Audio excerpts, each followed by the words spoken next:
नमस्कार और स्वागत है। नमस्कार। आज हम एक कह सकते हैं थोड़े मुश्किल लेकिन बहुत ज़रूरी विषय पर बात कर रहे हैं। Dark psychology. ये वो चीज़ है, मतलब मनोविज्ञान का वो हिस्सा जो देखता है कि कैसे कुछ लोग दूसरों को कंट्रोल करते हैं। बिल्कुल, मनोवैज्ञानिक रूप से। हाँ अपने फायदे के लिए, या जैसा आपने कहा कभी-कभी तो बस नुकसान पहुंचाने के लिए। हाँ, और हमारे पास जो जानकारी है वो इस विषय में काफी गहराई तक जाती है ना? हाँ बिल्कुल। इसमें डार्क साइकोलॉजी क्या है, कौन से व्यक्तित्व इसमें आते हैं और वो क्या क्या तरीके अपनाते हैं, ये सब बताया गया है। तो आज कोशिश रहेगी कि इस जानकारी को थोड़ा आसान बनाएं। हाँ, ताकि लोग समझ सकें कि ये मनोवैज्ञानिक खेल कैसे चलते हैं और शायद इनसे बच भी सके। ठीक है, तो शुरू करते हैं। ये डार्क साइकोलॉजी आखिर है क्या चीज? क्या ये साइकोलॉजी का कोई शैतानी रूप है? हाँ, कह सकते हैं एक तरह से। देखिए, सामान्य मनोविज्ञान क्या करता है, मन को समझता है बेहतरी के लिए, ग्रोथ के लिए। हाँ, डार्क साइकोलॉजी उसी समझ को लेता है लेकिन उसका इस्तेमाल करता है दूसरों पर हावी होने के लिए, उन्हें कंट्रोल करने के लिए। मतलब ज्ञान का गलत इस्तेमाल। बिल्कुल, हथियार की तरह, इलाज की तरह नहीं। और ये सिर्फ कुछ गिने चुने लोगों की बात नहीं है, क्यों? मतलब हम सब कहीं ना कहीं इसका शिकार हो जाते हैं अनजाने में। हाँ, देखिए, छोटे मोटे हेर फेर, वो सफेद झूठ, वो तो शायद रोज की बात है, पर यहाँ फर्क समझना जरूरी है। किस तरह का फर्क? हम उन मनोवैज्ञानिक हमलों की बात कर रहे हैं जो सोचे समझे होते हैं, बाकायदा प्लान करके, उन लोगों द्वारा जिन्होंने शायद ये तकनीकें सीखी हों। अच्छा, ये सिर्फ झूठ नहीं है, ये किसी की सच्चाई को, उसकी रियलिटी को तोड़ने की कोशिश हो सकती है। और ये वाकई खतरनाक हो सकता है। जिक्र है कि बचपन से भी कोई शिकार बन सकता है। हाँ, लेकिन जब कोई माहिर इसका इस्तेमाल करता है ना, तो वो किसी की जिंदगी को मतलब तबाह भी कर सकता है। और सबसे डरावनी बात तो ये लगती है कि कुछ लोग सिर्फ इसलिए करते हैं क्योंकि उन्हें दूसरों को तकलीफ देने में मजा आता है। बिल्कुल, और यहीं पर वो डार्क टेट्राड का कॉन्सेप्ट आता है। Dark tetrad? हाँ, मनोवैज्ञानिकों ने 4 ऐसे खास व्यक्तित्व लक्षण पहचाने हैं जो ऐसे व्यवहार से जुड़े हैं। नार्सिसिज्म, हाँ सुना है। मैकियावेलियनिज्म, साइकोपैथी और चौथा जो हाल में ज्यादा चर्चा में आया, सैडिज्म। अच्छा, ये 4? हाँ, ये 4। ये डार्क टेट्राड सुनने में ही भारी है, पर क्या इसका मतलब ये है कि अगर किसी में इनमें से कोई गुण थोड़ा सा भी है तो वो खतरनाक हो गया? नहीं, ये बहुत जरूरी बात है। ये लक्षण एक, आप समझिए, एक स्केल पर होते हैं, एक स्पेक्ट्रम पर। हम सब में कभी थोड़ी सी ईगो आ सकती है या थोड़ा स्वार्थ। हाँ, होता है। प्रॉब्लम तब होती है जब ये लक्षण किसी इंसान पर हावी हो जाते हैं, उसके पूरे व्यवहार को चलाने लगते हैं। तब वो वाकई दूसरों के लिए नुकसानदेह बन सकता है। चलिए एक एक करके समझते हैं। पहले नार्सिसिस्ट। इनका नाम तो उस ग्रीक कहानी से है ना, नार्सिसिस? हाँ, जो अपनी ये परछाई से प्यार कर बैठा था। तो क्या ये लोग खुद से बहुत प्यार करते हैं? दिलचस्प बात यह है, और हमारी जानकारी भी यही कहती है कि नहीं, असल में वो खुद से प्यार नहीं करते। तो फिर? वो अपनी बनाई हुई एक झूठी छवि से प्यार करते हैं, एक परफेक्ट इमेज, और चाहते हैं कि सब उसी इमेज की तारीफ करें। अच्छा, ये तो अलग बात है। हाँ, उनमें वो सुपीरियरिटी कॉम्प्लेक्स होता है। लगता है कि वो सबसे बेहतर हैं, उन्हें सब कुछ मिलना चाहिए, दूसरों पर हावी होना चाहते हैं। इन्हें पहचाने कैसे? कोई संकेत? एक बड़ा संकेत ये हो सकता है कि उनके आसपास के लोग हमेशा उनसे सहमत होते दिखेंगे। वो आलोचना या अलग राय बर्दाश्त नहीं कर पाते। अच्छा, कोई असहमत हुआ तो या तो उसे चुप करा देंगे या रिश्ते से ही निकाल देंगे। समझ गई। अब दूसरे, मैकियावेलियन। इनका नाम मैकियावेली की किताब द प्रिंस से जुड़ा है। बिल्कुल, ये लोग बहुत ज्यादा कैलकुलेटिंग होते हैं, जोड़ तोड़ में माहिर। उनके लिए सही गलत, नैतिकता, ये सब मायने नहीं रखता, बस अपना लक्ष्य, अपना फायदा। वो जिंदगी को एक खेल की तरह देखते हैं, जहां जीतना जरूरी है चाहे जैसे भी। और इनमें वो कोल्ड एम्पैथी वाली बात भी थी। हाँ, कोल्ड एम्पैथी, मतलब वो दूसरों की भावनाएं समझ तो सकते हैं, पढ़ सकते हैं कि सामने वाला क्या महसूस कर रहा है, लेकिन महसूस नहीं करते। बिल्कुल, और उस समझ का इस्तेमाल करते हैं उनका फायदा उठाने के लिए, सहानुभूति के लिए नहीं, बल्कि हेर फेर के लिए। ये आपको कॉर्पोरेट वर्ल्ड में, राजनीति में या क्राइम में भी मिल सकते हैं। ये तो काफी चालाक और खतरनाक है। भावनाओं को समझना, पर सिर्फ शोषण के लिए। और तीसरे हैं साइकोपैथ। इन्हें शायद सबसे ज्यादा खतरनाक बताया गया है। हाँ, एक मायने में, क्योंकि उनमें सहानुभूति लगभग होती ही नहीं, जीरो। वे बहुत आवेगी होते हैं, इम्पल्सिव, हमेशा कुछ नया, रोमांच चाहिए, और अपने काम के अंजाम की कोई परवाह नहीं करते। लेकिन वो बाहर से तो नॉर्मल दिखते हैं। यही तो सबसे चौंकाने वाली बात है। वो बिल्कुल सामान्य, आकर्षक, अच्छे व्यवहार वाले दिख सकते हैं, भावनाओं की एक्टिंग करने में माहिर होते हैं। और इनका इलाज, क्या वो संभव है? स्रोत जो बताता है वो थोड़ा गंभीर है। वयस्क साइकोपैथी का कोई पक्का इलाज नहीं है। ओह, हाँ, बचपन में पता चले तो थेरेपी से शायद आवेगों पर थोड़ा नियंत्रण सिखाया जा सकता है, पर व्यक्तित्व बदलना बहुत मुश्किल या शायद नामुमकिन है। और चौथा है सैडिस्ट। हाँ, इन्हें दूसरों को तकलीफ देने में मजा आता है। सही कहा। सैडिस्ट को दूसरों को शारीरिक या मानसिक पीड़ा पहुंचाने से संतुष्टि मिलती है, कभी कभी तो यौन उत्तेजना भी। मैकियावेलियन से अलग कैसे? मैकियावेलियन नुकसान पहुंचाता है किसी फायदे के लिए। सैडिस्ट बिना किसी बाहरी फायदे के भी सिर्फ अपनी खुशी के लिए दूसरों को दुख दे सकता है, और वो अपनी इस नेचर को कम छिपाते हैं। अच्छा, ऐसी नौकरियों की तरफ खिंच सकते हैं जहां कंट्रोल या दर्द देना लीगल हो, जैसे कुछ खास कानून या सेना की भूमिकाएं। और हाँ, इंटरनेट पर ट्रोलिंग करने वाले अक्सर इसी कैटेगरी में आते हैं। तो ये 4 हो गए, नार्सिसिस्ट, मैकियावेलियन, साइकोपैथ और सैडिस्ट। अब आते हैं इनके हथियारों पर। वो कौन सी तकनीकें हैं जिनका ये इस्तेमाल करते हैं? स्रोत में तो काफी सारी हैं। हाँ, लिस्ट तो लंबी है। शायद हम कुछ सबसे आम और असरदार तकनीकों पर बात कर सकते हैं। बिल्कुल। पहली और शायद सबसे खतरनाक में से एक है गैस लाइटिंग। हाँ, ये नाम सुना है। वो पुरानी फिल्म थी ना, गैस लाइट। हाँ, 1944 की, उसी से ये नाम आया है। इसमें होता क्या है? इसमें होता क्या है कि सामने वाले को उसकी अपनी यादाश्त पर, उसकी समझ पर, यहाँ तक कि उसकी मानसिक हालत पर ही शक करवाने लगते हैं। कैसे करते हैं ये? लगातार झूठ बोलेंगे, घटनाओं को तोड़ मरोड़ कर बताएंगे और फिर पूरे कॉन्फिडेंस से इनकार कर देंगे कि ऐसा कुछ हुआ ही नहीं। धीरे धीरे शिकार खुद पे ही शक करने लगता है। अरे बाप रे! स्रोत में कहानी थी ना कि कैसे बॉयफ्रेंड जानबूझकर मिलने की जगह को लेकर लड़की को कंफ्यूज करता था, फिर उसी को दोष देता था। आखिर में उसे अपनी याददाश्त पर ही भरोसा नहीं रहा। ये तो सच में भयानक है, आपकी सच्चाई की बुनियाद ही हिला देना। बिल्कुल, ये है गैस लाइटिंग।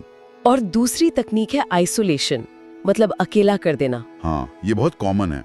मैनिपुलेटर जानता है कि अगर शिकार के पास दोस्त, परिवार यानी एक सपोर्ट सिस्टम है तो उसे कंट्रोल करना मुश्किल है। तो वो धीरे धीरे बड़ी चालाकी से शिकार को उसके सपोर्ट सिस्टम से काटता है।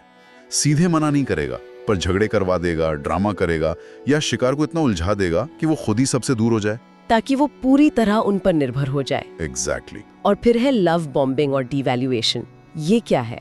ये एक क्लासिक पैटर्न है, खासकर रिश्तों में। शुरुआत में बेइंतहा प्यार, तारीफें, तोहफे, ध्यान, ये है लव बॉम्बिंग। शिकार को लगता है कि बस सपनों का साथी मिल गया, पर जैसे ही वो इमोशनली इन्वेस्ट करता है, अचानक सब बदल जाता है। कैसे? तारीफों की जगह नुक्स निकालना, बुराई करना शुरू हो जाता है। यह है डिवैल्यूएशन। शिकार हैरान रह जाता है और वो पहले वाला सुनहरा दौर वापस पाने के लिए कुछ भी करने को तैयार हो जाता है। ये तक इमोशनल झूले जैसा हो गया। अच्छा, एक और तकनीक का जिक्र है, इंटरमिटेंट रीइंफोर्समेंट। कभी सजा, कभी इनाम। इसे इतना शक्तिशाली क्यों मानते हैं? क्योंकि ये अनिश्चितता पर आधारित है, अनप्रेडिक्टेबिलिटी पर। मतलब? शिकार को पता ही नहीं होता कि कब प्यार मिलेगा और कब सजा। ये जुए की लत जैसा है, आप नहीं जानते कब जैकपॉट लगेगा, तो आप खेलते रहते हैं। अच्छा। यही अनिश्चितता एक बहुत मजबूत लेकिन बहुत अनहेल्दी बॉन्ड बना देती है, जिसे तोड़ना बहुत मुश्किल होता है। लव बॉम्बिंग, डिवैल्यूएशन इसी का एक रूप है। तो ये अनिश्चितता ही है जो बांधे रखती है। और DARVO, ये क्या चीज है? ये एक एक्रोनिम है, deny, attack, reverse, victim and offender. अच्छा, इनकार करना, हमला करना और फिर पीड़ित और अपराधी की भूमिका बदल देना। बिल्कुल। जब मैनिपुलेटर पर कोई आरोप लगता है तो वो पहले साफ इनकार करता है, डिनाई। ठीक है।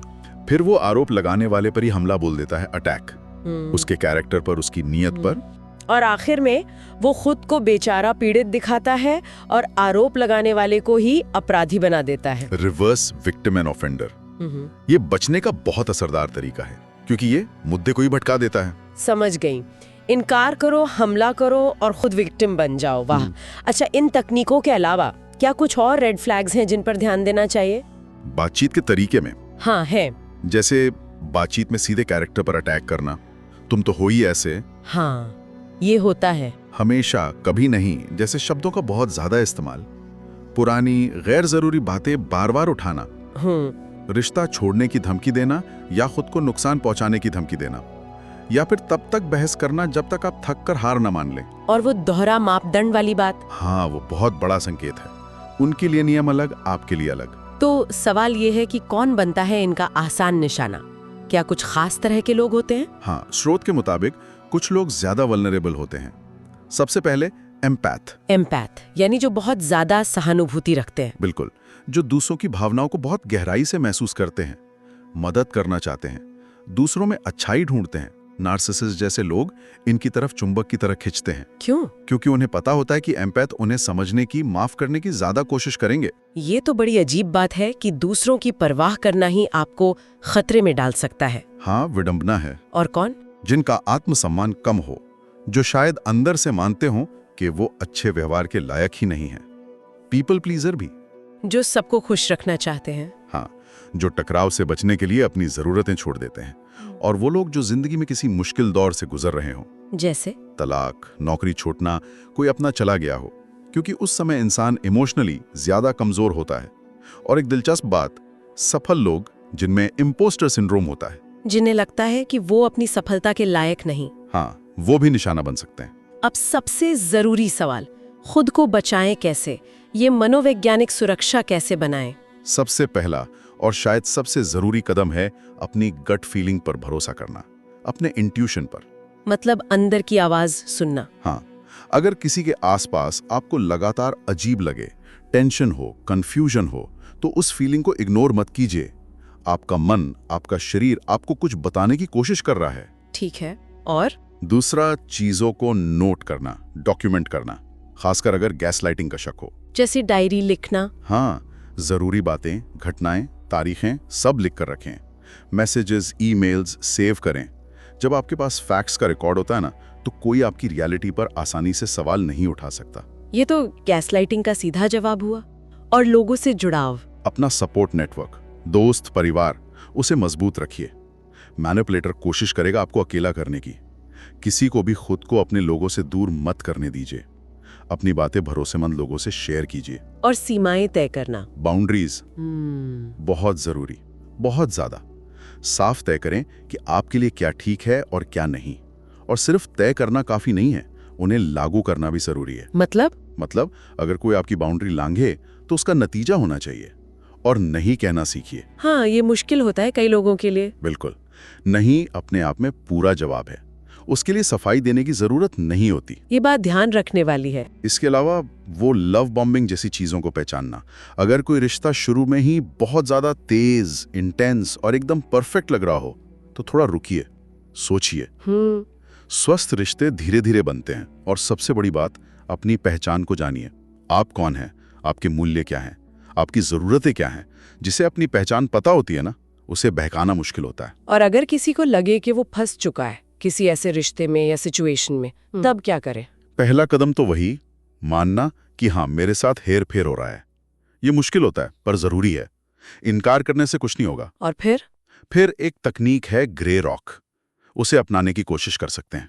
ग्रे रॉक मतलब भूरा पत्थर? हाँ, मतलब मैनिपुलेटर के लिए खुद को एकदम बोरिंग, बिना रिएक्शन वाला बना लेना, जैसे एक पत्थर। अच्छा। उनकी बातों पर कम से कम इमोशनल रिएक्शन देना, छोटे फैक्ट वाले जवाब देना, बहस में नहीं उलझना। जब उन्हें आपसे वो ड्रामा, वो गुस्सा, दुख, डर नहीं मिलेगा ना जो वो चाहते हैं, तो वो अक्सर इंटरेस्ट खो देते हैं। मतलब उनके नाटक को दर्शक देना बंद कर देना? सही कहा। और अगर निकलना है तो बहुत सावधानी से प्लान बनाना होगा। कैसे? अपने पैसे, जरूरी कागजात सुरक्षित करें, अपने सपोर्ट सिस्टम को बताकर रखें, और जब तक आप पूरी तरह तैयार ना हो, जाने का इरादा जाहिर ना करें। और वो वापस खींचने की कोशिश करेंगे, हूवरिंग। हाँ बिल्कुल, उसकी उम्मीद रखनी चाहिए। जब आप छोड़ने की कोशिश करेंगे तो वो एकदम बदल जाएंगे, माफी मांगेंगे, वादे करेंगे, फिर से लव बॉम्बिंग करेंगे। ये समझना जरूरी है कि ये अक्सर असली बदलाव नहीं होता, बस आपको वापस कंट्रोल में लाने की चाल होती है। और शायद सबसे जरूरी बात, मदद लेना। निश्चित रूप से भावनात्मक शोषण, ये मनोवैज्ञानिक हेरफेर, इनसे अकेले निपटना बहुत मुश्किल हो सकता है। किसी अच्छे थेरेपिस्ट या काउंसलर से मिलें जो इन चीजों को समझते हों। मदद मांगना कमजोरी नहीं है, ये अपनी देखभाल करने का एक मजबूत तरीका है। तो आज के इस बातचीत से जो मुख्य बातें निकली वो ये है कि जानकारी ही सबसे बड़ा बचाव है। इन डार्क साइकोलॉजी की तकनीकों को पहचानना ही उनकी शक्ति को कम कर देता है।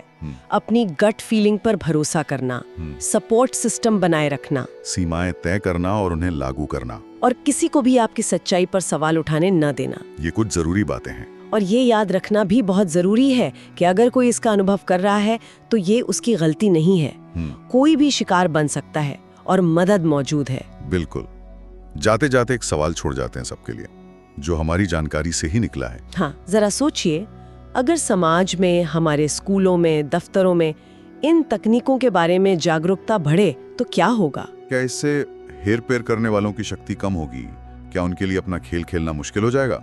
और इसका असर सिर्फ निजी रिश्तों पर पड़ेगा या पूरे समाज पर कुछ अच्छा असर हो सकता है? और ये समझ हमें सिर्फ अपनी रक्षा करने में ही नहीं, बल्कि शायद दूसरों को पहचानने और उनकी मदद करने में भी कैसे काम आ सकती है। ये वाकई सोचने वाली बात है।